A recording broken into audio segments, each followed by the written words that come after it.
Friends, எல்லாரும் எப்படி இருக்கீங்க? நான் ரொம்பவே நல்லா இருக்கேன். லாஸ்ட்டு 2 வீக்ஸ் கோல்டு அண்ட் காஃபால் நான் ரொம்பவே கஷ்டப்பட்டுட்டேன். என்னதான் கவனமாக இருந்தாலும் வருஷத்தில் ஒரு 2 தடவையாவது கோல்டு வந்து என்னை நல்லா பாடுபடுத்திட்டு போயிடுது. இந்த டைம் கோல்டு 3 டேஸில் சரியாயிடுச்சு. ஆனால் அதில் வந்த இருமல் வந்து போகிறதுக்கு 2 வீக்ஸ் பக்கம் ஆயிடுச்சு. நல்லாவே கஷ்டப்பட்டுட்டேன். அன்னைக்கு வீடியோ ஈவினிங் ஒரு 5 மணிக்கு மேலே தான் எடுக்க ஆரம்பித்தேன். டீ எல்லாம் குடிச்சிட்டு இருக்க நேரம் பார்த்தா மழை பெய்ய ஆரம்பிச்சிருச்சு. எங்கள் ஊரில் கிளைமேட் இந்த மாதிரி தான். காலையில் பார்த்தீங்கன்னா நல்லா வெயில் அடிக்குது, ஈவினிங் பார்த்தீங்கன்னா நல்லா ஒரு மழையும் பெய்யுது. எனக்கு பொதுவாக கண்ணாடி வளையல்னால் ரொம்ப பிடிக்கும். மேரேஜுக்கு முன்னாடி வரைக்கும் எந்த ட்ரெஸ்ஸு எடுத்தாலும் அதுக்கு மேட்சிங்காக கண்ணாடி வளையல் அதோட இயரிங்ஸும் நான் வாங்குவேன். மேரேஜுக்கு அப்புறமும் இயரிங்ஸ் மேட்சிங்காக போடுவேன். ஆனால் கண்ணாடி வளையல் போடுறத விட்டுட்டேன். ரீசன் பார்த்திங்கன்னா எங்கள் ஊரில் அவ்வளோவா கண்ணாடி வளையல் யூஸ் பண்ண மாட்டாங்க. இப்போ ரீசண்டாக கண்ணாடி வளையல் ரொம்ப ட்ரெண்டிங்கில் போயிட்டுருக்கு. அதனால் நானும் பழையபடி கலெக்ட் பண்ண ஆரம்பிச்சிட்டேன். நைட்டு டின்னருக்கு சப்பாத்தி தான் பிளான் பண்ணியிருந்தேன். மதியம் வச்ச சாம்பார் நிறையவே மிச்சம் இருந்துச்சு. பொதுவாகவே நான் சாம்பார் வச்சேன்னா நிறைய தான் வைப்பேன். நைட்டு டின்னருக்கு இல்லை அப்படின்னா அடுத்த நாள் காலையில் பிரேக்ஃபாஸ்ட்டுக்கு எல்லாத்துக்குமே யூஸ் பண்ணிக்கலாம் அப்படிங்கிறதுனால கொஞ்சம் அதிகமாக தான் சாம்பார் வைப்பேன். சப்பாத்தியோட சாம்பார் தொட்டு சாப்பிட்றது எனக்கும் பிடிக்கும், ஹஸ்பண்டுக்கும் பிடிக்கும். அதனால் இன்றைக்கி வந்து வேலை ரொம்பவே ஈஸி தான்.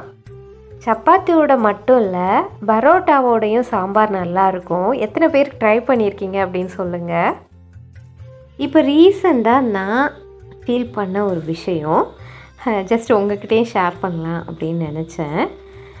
அடுத்தவங்க பிரச்சனையில் நம்ம தலையிடக்கூடாது அப்படிங்கிறது.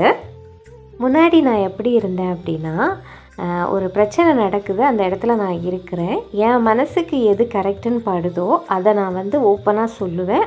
அந்த நியாயமாக இருக்கிற இடத்துல அவங்க பக்கம் நான் நிற்பேன்.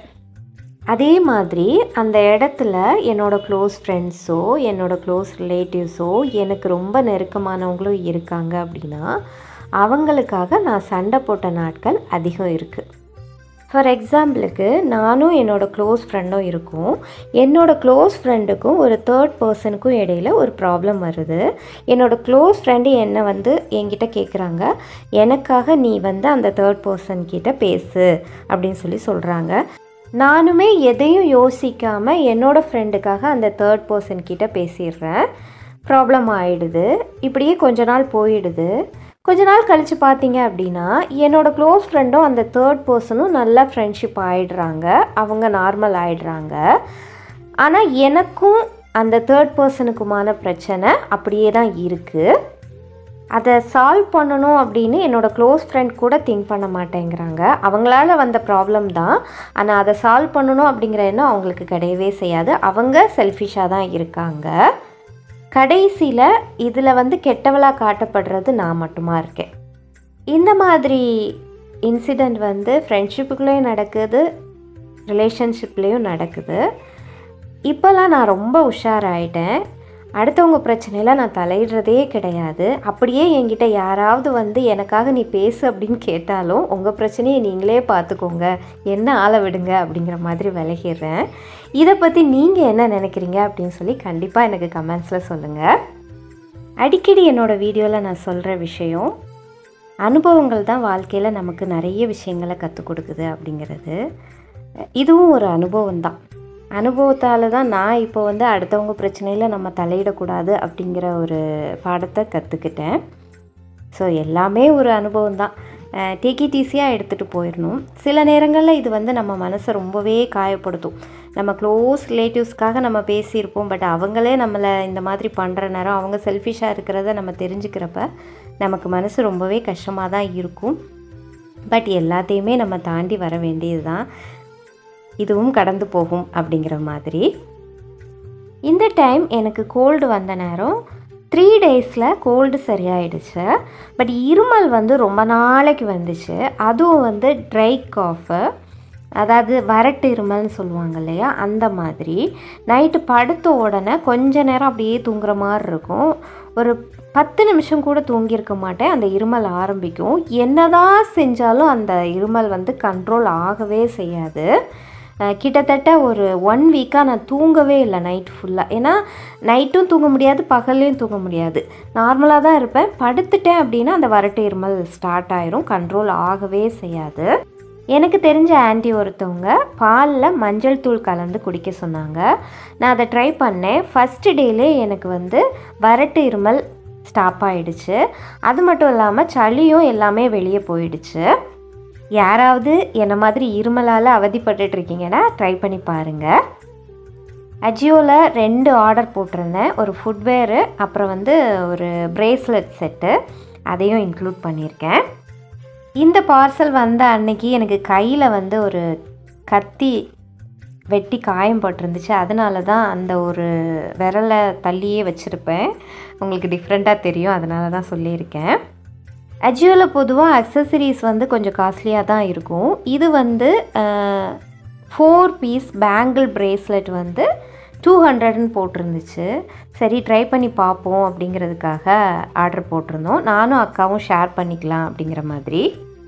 இது வந்து அட்ஜஸ்டபிள் தான், அதனால் நமக்கு வந்து சைஸ் வந்து ப்ராப்ளம் வராது. ஒரு பேங்கிளோட ப்ரைஸ் வந்து 50 ருபீஸ் தான் வருது.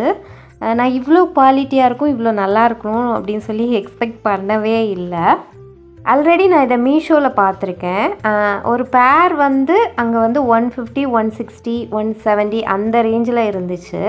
இது வந்து 2 பேர் வந்து 200க்கு. அதுக்கப்புறம் ஆஃபர்லலாம் 180க்கே வந்துச்சு அப்படின்னு நினைக்கிறேன். கொடுத்த அமௌண்ட்டுக்கு வந்து ஒர்த்து தான் இந்த ப்ராடக்ட்டு. வீடியோவில் காட்டியிருக்க ப்ராடக்ட்ஸோட லிங்க் எல்லாமே டிஸ்கிரிப்ஷனில் கொடுத்துருக்கேன், தேவைப்படுறவங்க செக் பண்ணிக்கோங்க. அடுத்தது ஒரு ஃபுட்வேர் தான் வாங்கியிருந்தேன். இது வாங்கி கொஞ்ச நாள் ஆயிடுச்சு. அந்த டைமில் அஜியோவில் யூஸ்டா பிராண்ட் வந்து நல்ல ஆஃபர் போட்டிருந்தாங்க.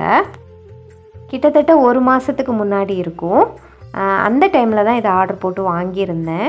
ரிசீவ் ஆகிறதுக்கும் பொதுவாக அஜியோ வந்து 1 வீக்குக்குள்ளே டெலிவரி ஆகிடும் மேக்ஸிமம். சிலதெல்லாம் வந்து ஒரு 2 டேஸ் 3 டேஸ்லேயே டெலிவரி ஆகிடும். பட் இது வந்து டெலிவரி ஆகிறதுக்கு ஒரு 15 டேஸ் பக்கம் ஆச்சு. ஒயிட் கலரில் ஒரு ஃபுட்வேர் வாங்கணுன்னு எனக்கு ரொம்ப நாளாகவே ஆசை. இதோட எம்ஆர்பி வந்து 399, பட் நான் ஆஃபரில் தான் வாங்கியிருந்தேன். ஃபஸ்ட் டைம் ஆர்டர் போட்டு அஜியோலேயே கேன்சல் பண்ணிட்டாங்க, ஸ்டாக் இல்லைன்னு. அடுத்து ஆஃபர் வர நேரம் ஆர்டர் போட்டு ஒரு 15 டேஸ் கழித்து வந்துச்சு. பட் எனக்கு ரொம்பவே பிடிச்சிருந்துச்சு. வீடியோவோட எண்டுக்கு வந்துட்டோம். இந்த வீடியோ உங்களுக்கு பிடிச்சிருக்கும் அப்படின்னு நம்புகிறேன். பிடிச்சிருந்துச்சுன்னா லைக் பண்ணுங்கள், ஷேர் பண்ணுங்கள், சப்ஸ்கிரைப் பண்ணுங்கள். கூடிய சீக்கிரமே இன்னொரு வீடியோவில் உங்களை சந்திக்கிறேன். தேங்க்யூ ஃபார் வாட்சிங்.